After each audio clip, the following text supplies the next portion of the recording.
Good evening students. EAMCET mathematics compound angles నుండి మరికొన్ని problems తీసుకున్నాను. ప్రీవియస్ ఇయర్ ప్రాబ్లమ్స్ గమనించండి స్టూడెంట్స్.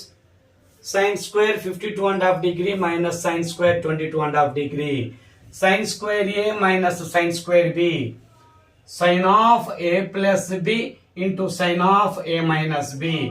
a plus b అంటే 75 degree, a minus b అంటే 30 degree. Okay, √3 plus 1 by 2 √2 sin of 75 degree students. sin 30 value తెలిసిందే కదా, 1/2. Okay, √3 plus 1 numerator లో √3 plus 1 divided by 4√2 అన్నమాట. ఓకే స్టూడెంట్స్, ఇలాంటి క్వశ్చన్స్ రావడానికి అవకాశం ఉన్నాయి. ఫార్ములాస్ అన్ని చక్కగా చదువుకోండి. ఇలా sin square a minus sin square b ఇవే కాదు, cos స్క్వేర్లు tan స్క్వేర్లు tan లు అన్నిట్లో ఉంటున్నాయి కదా. అన్ని ఫార్ములాస్ మీరు చక్కగా లిస్ట్ అవుట్ చేసుకొని చక్కగా రాసుకొని అవి చదవండి స్టూడెంట్స్. అవన్నీ మీకు బై హార్ట్ అవ్వాలి, వస్తేనే కదా.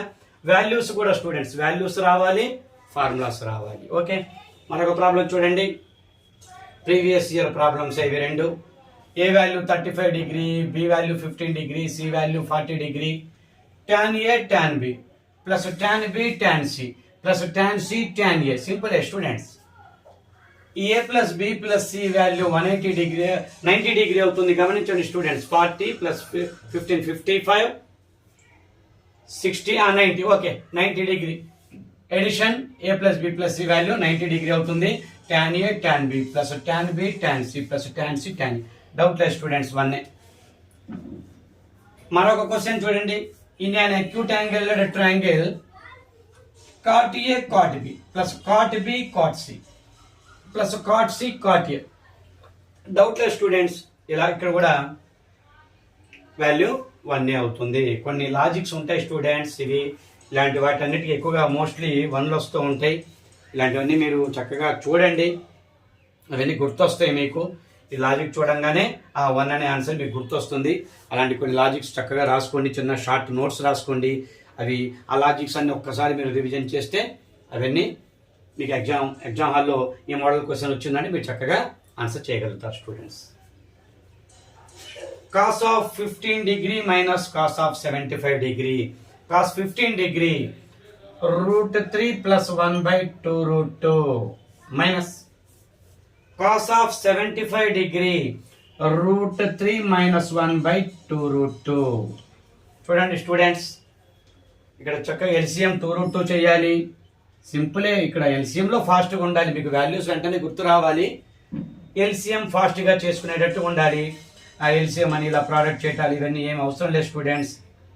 న్యూమరేటర్ చూడండి, √3 plus 1లో నుంచి √3 minus 1 సప్రాషన్ చేయాలి. ఇలా సప్రాషన్ చేసేటప్పుడు చూడండి, నెగిటివ్ ఆఫ్ √3 క్యాన్సిల్ అవుతాయి. 1 మైనస్ ఆఫ్ -1 కాబట్టి అది ప్లస్ అవుతుంది, అంటే 1 + 1 2 అవుతుంది. 2 క్యాన్సిల్ అయితే 1/√2.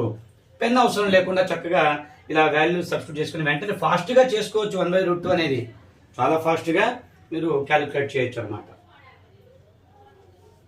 మరొక ప్రాబ్లం చూడండి స్టూడెంట్స్, మరొక ప్రాబ్లం చూడండి. 3 cos 72 degree minus 4 sin 18 degree. 3 into √5 minus 1/4 minus 4 times sin 18 degree same value √5 minus 1/4. మీరు ఇక్కడ వాల్యూస్ గుర్తున్నాయి, సబ్స్టిట్యూట్ చేసుకున్నారు, ఓకే. బట్ దీన్ని సింప్లిఫై చేస్తూ స్టెప్స్ రాసుకుంటూ వెళ్తే చాలా టైం వేస్ట్ అవుతుంది అనమాట. అది 1 minute దాడుతుంది స్టూడెంట్స్, 1 minute ఖచ్చితంగా దాడుతుంది. మీకు వాల్యూస్ తెలుసు, సింప్లిఫై చేశారు, ఇక్కడ చక్కగా సబ్స్టిట్యూట్ చేసుకున్నారు. సింప్లిఫై చేయడంలో ఫాస్ట్ చేయకపోతే మీకు ఆన్సర్ అనేది 1 minute దాటిపోతుంది. కాబట్టి మనకు అది ఉపయోగపడుతుంది కదా స్టూడెంట్స్. విత్ ఇన్ 1 minute లోపు, హాఫ్ మినిట్ లోపే చేయగలగాలి. కాబట్టి ఇలాంటి సిచ్యువేషన్స్ వచ్చినప్పుడు చూడండి, సేమ్ వాల్యూస్ కదా, √5 minus 1 సేమ్ వాల్యూ కదా, అది కామన్ తీస్తే గమనించండి స్టూడెంట్స్. √5 minus 1/4 కామన్ తీస్తే 3 minus 4 ఉంది స్టూడెంట్స్. 3 minus 4 అంటే -1. ఆ నెగిటివ్ ఇలా యాడ్ చేసుకుంటే చాలు, చాలా సింపుల్ కదా. ఆ వాల్యూకి 3 - 4 కాబట్టి నెగిటివ్ పెట్టేశాను. -1 కదా, 1కి వాల్యూ లేదు. ఇలా చాలా సింపుల్గా చేయొచ్చు. కొంతమంది ఏంటంటే ఇలా వాల్యూస్ సబ్స్టిట్యూట్ చేస్తారు, 3 ఇంటూ ప్రోడక్ట్లు చేస్తూ ఉంటారు, ఇక్కడ 4 ఇంటూ ప్రోడక్ట్లు చేస్తూ ఉంటారు, ఎల్సిఎం చేస్తారు, అవన్నీ క్యాన్సిల్ అవన్నీ చేసి మళ్ళీ అవి కామన్ తీసి మళ్ళీ ఇదే తెప్పిస్తూ ఉంటారు. ఇక్కడ 4 to 5 స్టెప్స్ రాయడానికి ట్రై చేస్తూ ఉంటారు స్టూడెంట్స్. అది నార్మల్ టెక్స్ట్ బుక్ మెథడ్. మీకు అది long answer type question, short answer question ఇచ్చినప్పుడు మీరు అలా చేయాలి. ఇలా మనకి హాఫ్ మినిట్లో చేయాలి ఎంసెట్ క్వశ్చన్ ఇది. మరి అలాంటప్పుడు మనం ఇలాంటి లాజిక్స్ ఉపయోగించకపోతే, సింప్లిఫికేషన్స్ ఈజీగా చేసుకోకపోతే కష్టం అవుతుంది అనమాట. ఇలా సింప్లిఫికేషన్స్ ఉంటాయి స్టూడెంట్స్. సేమ్ వాల్యూ ఉన్నప్పుడు చూడండి నా లాజిక్ ఉపయోగపడుతుంది స్టూడెంట్స్. ఆ కామన్ వాల్యూ పక్కకి తీసేస్తే కామన్ వాల్యూ 3 - 4 -1 పెట్టేయటం ఎంత సింపుల్. నాకు నేను ఏ ప్రోడక్ట్ చేయలేదు, ఏ ఎల్సిఎం చేయలేదు, సింపుల్ లాజిక్ ఉపయోగించుకున్నాను. ఓకే స్టూడెంట్స్, వ్యూస్ అయితే చక్కగా వస్తున్నాయి. ఎంసెట్ స్టూడెంట్స్ చక్కగా ఆదరిస్తున్నారు నా ఛానల్ని. Thank you students. లైక్ చేయండి, లైక్ చేసి నచ్చితే లైక్ చేయండి, షేర్ చేయండి, ఎక్కువ మంది ఫ్రెండ్స్కి, రిలేటివ్స్కి అందరికీ షేర్ చేయండి. ఎక్కువ మందికి ఉపయోగపడుతుంది, నా సబ్జెక్ట్ ఎక్కువ మందికి రీచ్ అవుతుంది స్టూడెంట్స్. సబ్స్క్రైబ్ చేసుకోండి. ఫస్ట్ టైం నా ఛానల్ చూస్తున్న వాళ్ళు, నా ఛానల్ ఉపయోగపడుతుంది స్టూడెంట్స్. అప్ టు ఎగ్జామ్ మీకు నేను నా సబ్జెక్ట్ అందిస్తాను. నా ఛానల్ ఉపయోగించుకోండి స్టూడెంట్స్. నా మ్యాథమెటిక్స్, నా షార్ట్ కట్స్, నా ట్రిక్స్ చక్కగా మీకు ఉపయోగపడతాయి students. Thank you very much.